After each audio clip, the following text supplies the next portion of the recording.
All right, so it's been an insane day on with Twitch. If you've been following Twitch, what's happened today? If you're a content creator, like the business side of Twitch, they changed a TOS policy update, which changed what you could display on your stream, and it was just in particular geared towards burned-in video ads, burned-in video, but basically just burned-in ads, whether it was audio, video, just displayed, whatever it was. You can see here, cool dude baddie tweeted some of the screenshots of everything. Logos on streams had a size limitation and everything, and every content creator just lost their mind. Just destroyed this. So much people farmed for engagement, all the usual stuff that you'd happen. A lot of people were upset. Well, Twitch has come back and explained their position. Today, branded content policy was overly broad and created confusion and frustration, and we apologize for that.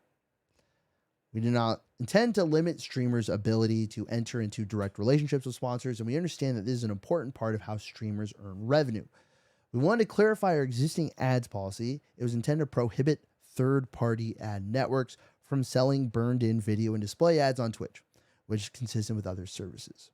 We missed the mark with the policy language. We'll rewrite the guidelines to be clear. Thank you for sharing your concerns. We appreciate the feedback. First and foremost, I made the the biggest, smartest, best business decision of my life to not create a company that did exactly this. I was talking to someone that is another long-term tech veteran, someone who's made his own companies, someone that I look up to personally as a friend and professionally. And him and I had a very in-depth conversation of, should we do this? Or is this a good idea? Is there opportunity here? And I'll tell you the gut feeling that I had, because there was already kind of some language changes, and there's already been policy discussions and Twitch discussions, and they've already kind of put out some messaging and kind of like a precursor to this, that there would be some sort of Twitch ownage of real estate for the streams and for content creators. So Twitch would have some ownership on that.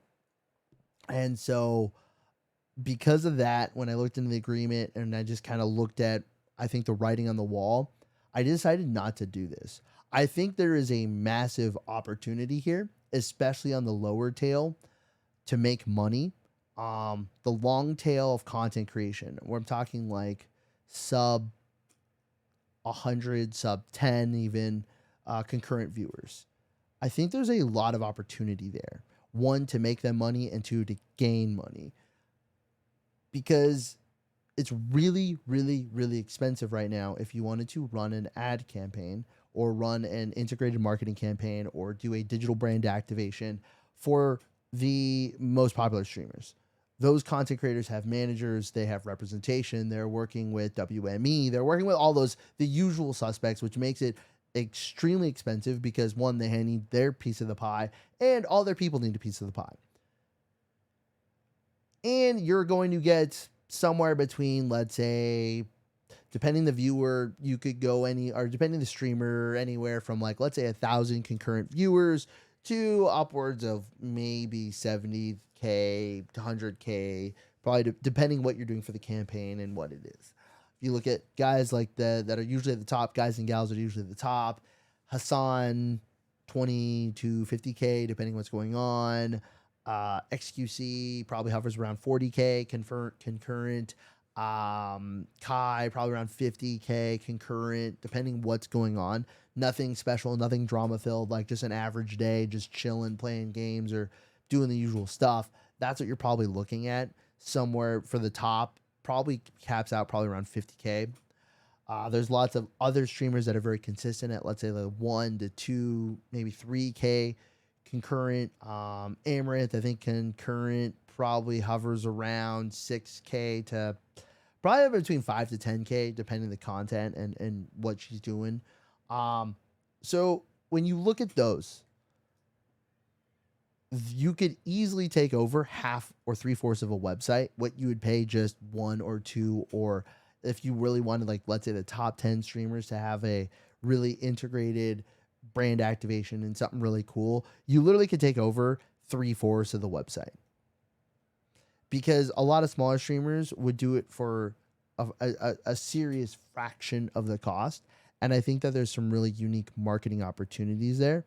And I think when you're doing any sort of marketing campaign, I think you really look at engagement.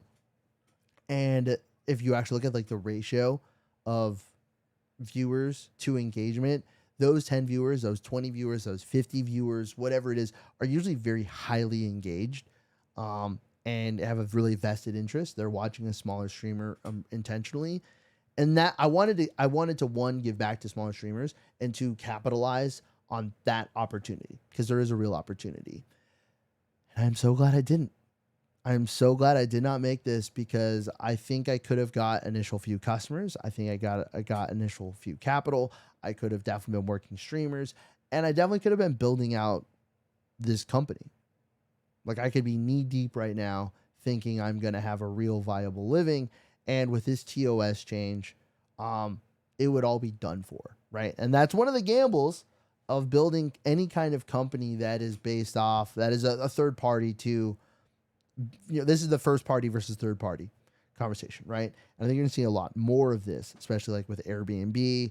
I think you're going to see a lot more of platforms that people have built off of, as reins are going to get pulled in, and I think as money and opportunity and things change, third party is going to become very dangerous in the next couple of years, unless you have like something really crazy for a platform.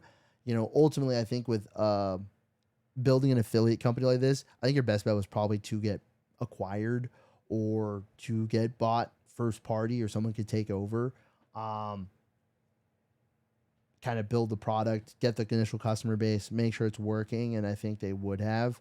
I don't know long term. I think long term, no matter what, if you're building third party, you're going to run into an issue. And especially on something like this, ownership, like, you'd have to move it probably to panels or different parts of the site that aren't as impactful. You probably would always still be able to work, but the opportunity size changes, and it gets drastically shorter. So one, it's also funny is if you look at all the tweets and everything, content creators don't understand this, which I don't get them. I don't expect them to. They're not in tech. They're not in the business of doing this. But I did make this board. You're probably wondering why, because this was originally this video before the update. It was gonna be making fun of Twitch, and like physical in your room advertisement was not targeted in this. It was literally digital overlays and burn in stuff, basically embedded things into your stream. So I'll probably still keep this around, but there was a lot more jokes and bits about this. And what it turned into is something that I thought was going to be tongue in cheek. I thought this video was going to be very poking fun. And what it turned into was actually like me saying like, hallelujah, because I made one of the best business decisions of my life.